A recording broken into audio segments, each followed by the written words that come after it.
Filem Gantung Musketeer Code. Korang perasan tak ada banyak filem Melayu yang tengah dapat sambutan dekat Pawagam? Ini satu lagi yang korang boleh tonton. Tentang apa? Okey, jom. Filem Gantung ni adalah adaptasi daripada karya Nadia Han yang mana sebelum ni pernah dibuat dalam bentuk series. Untuk versi filem ada 4 teraju utama. Iqmal Amri, Ben Amir, Brandon Salim dan juga Hafiz Adam. Ada juga nama besar yang lain macam Sofia Jen, Bron Palari dan ramai lagi pelakon yang best. Basically mengisahkan tentang Iqmal Amri yang membawakan watak Khalil. Dia adalah seorang pengarah yang terkenal. Dia ada kisah lama dia masa dia dekat sekolah.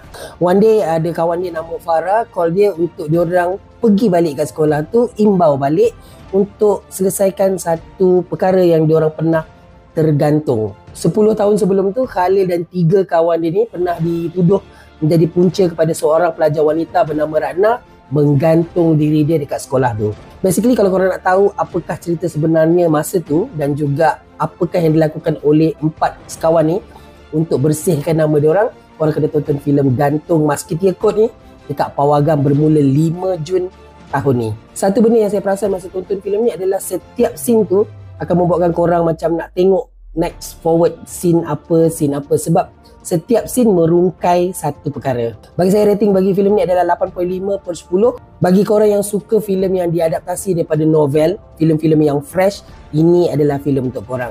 Sebab filem ni memang sedap. 5 Jun dekat Pawagam, Gantung Musketeer Code. Tengok ramai-ramai. Bye.